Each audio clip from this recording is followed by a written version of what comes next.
नमस्कार। प्रस्तुत है सुभद्रा कुमारी चौहान के द्वारा लिखी हुई एक कहानी मंगला। दोस्तों, अगर आपको मेरे चैनल के कंटेंट अच्छे लगते हो तो मैं आपसे अनुरोध करूंगी कि मेरे चैनल को ज़रूर सब्सक्राइब करें और साथ ही साथ बेल आइकन भी प्रेस करें ताकि मेरे द्वारा अपलोड की हुई कहानियाँ सबसे पहले आप तक पहुँचे। धन्यवाद। तो आइए सुनते हैं मंगला। उस दिन जब बीए का रिजल्ट निकला और मंगला पास हो गई, अच्छे डिवीजन और अच्छे नंबरों के साथ, तो मुझे कितनी प्रसन्नता हुई। मंगला एक मजदूरन की बेटी, स्वयं भी अपनी माँ के साथ मजदूरी करने में किसी भी तरह का संकोच न करती थी। फर्स्ट डिवीजन लेकर पास हुई। मैंने उसी खुशी में एक दिन मंगला से कहा, बेटी अब तुम बीए पास हो गई हो, अब मैं तुम्हारी शादी तय करना चाहती हूँ। कोई योग्य साथी तुम्हारे लिए खोज सकी तो मैं बिल्कुल निश्चिंत हो जाऊंगी। संतान के प्रति माँ बाप की जो जिम्मेदारी होती है वह तो पूरी हो जावे।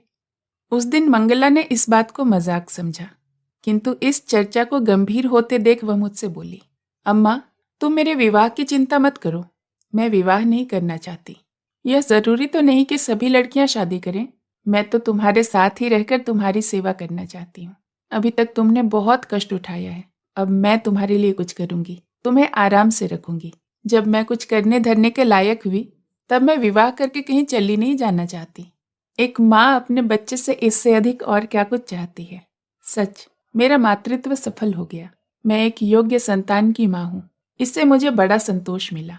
इस बेटी से अलग होकर तो मुझसे भी न रहा जाएगा, यह मैं जानती थी। पर इसी बीच सुदर्शन से भी कई बार मिल चुकी थी।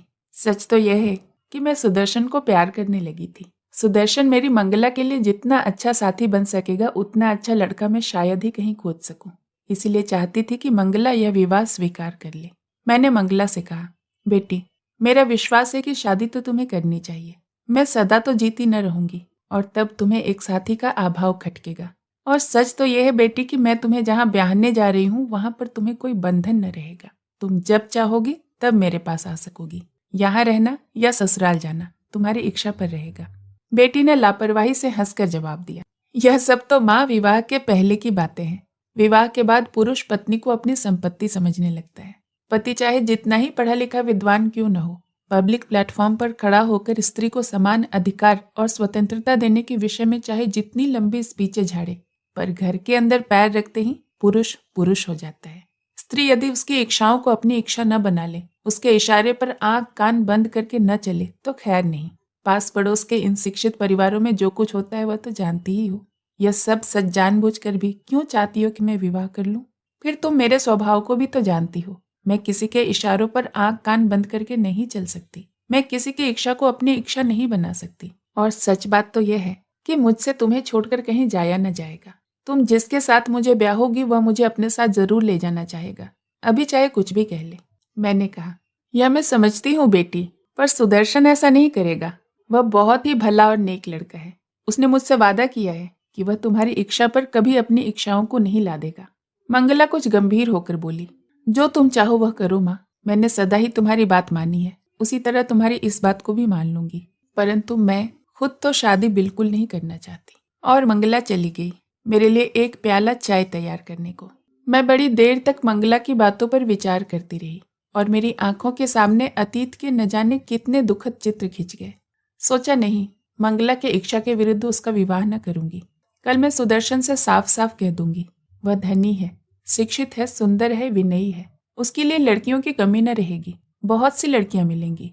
मेरी मंगला मेरी रहेगी। दूसरे दिन वादे के अनुसार सुदर्शन आया। मैंने उसे प्यार से बिठाया। उसे देखते ही मेरा विवाह न करने का निश्चय कुछ हिल सा गया, परंतु मैं संभली। मैंने कहा, सुदर्शन जैसा कि तुम जानते हो, विवाह तो मैं खुद कराना चाहती हूँ, पर मंगला विवाह के लिए तैयार नहीं है। मुझे छोड़कर जाने की कल्पना से भी वह सिहर उठती है और विवाह के बाद ससुराल तो उसे जाना ही पड़ेगा। यही कारण है कि वह विवाह नहीं करना चाहती। सुदर्शन का चेहरा उतर गया। वह बोला, ऐसी बात तो नहीं है कि विवाह के बाद उन्हें आपको छोड़कर जाना ही पड़ेगा। जाना न जाना तो उनकी इच्छा पर रहेगा। और वैसे तो विवाह के बाद भी वह चाहे तो आपके पास ही रह सकती है, मुझे कोई शिकायत न होगी। मैंने पूछा, तुम्हारी माँ को भी कुछ न लगेगा? वह भी रहने देंगी? सुदर्शन बोला, अम्मा मेरे किसी मामले में दखल नहीं देती। मैंने कहा, सुदर्शन यह सब बात मैं मंगला से कह चुकी हूँ। वह कहती है कि विवाह के पहले लोग दूसरे स्वर में बोलते हैं और विवाह के बाद उनका स्वर बदल जाता है। सुदर्शन कुछ हताश सा होकर बोला, वैसे आप लोग मुझ पर विश्वास ही न करें तो कोई चारा नहीं है, पर यदि आप मेरी परीक्षा लेना चाहें तो मैं 20 साल तक केवल इस आशा पर रह सकता हूँ कि मंगला मुझसे विवाह करेगी। परंतु यह विवाह न हुआ तो मैं बहुत दुखी हो जाऊंगा। दुखी होने पर भी मुझसे कोई अपकार न होगा, मैं रास्ते से अलग हो जाऊंगा। मेरा माँ का हृदय ठहरा। मैं द्रवित हो उठी। मैंने कहा, अब तुम्हें कुछ कहने की जरूरत नहीं, मैं प्रयत्न करूंगी। तुम दुखी न होना और तुम्हें 20 साल तक ठहरने भी न दूंगी। सुदर्शन चला गया।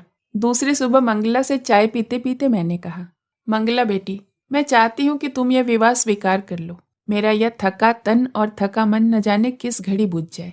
तुम किसी योग्य साथी के साथ रहोगी तो मैं शांति से मर सकूंगी, नहीं तो मरने के बाद भी शांति न पा सकूंगी। और मंगला, मेरी मंगला ने कहा, जिसमें तुम्हें शांति मिले माँ, उसी में मेरा सुख है। तुम जो चाहो करो।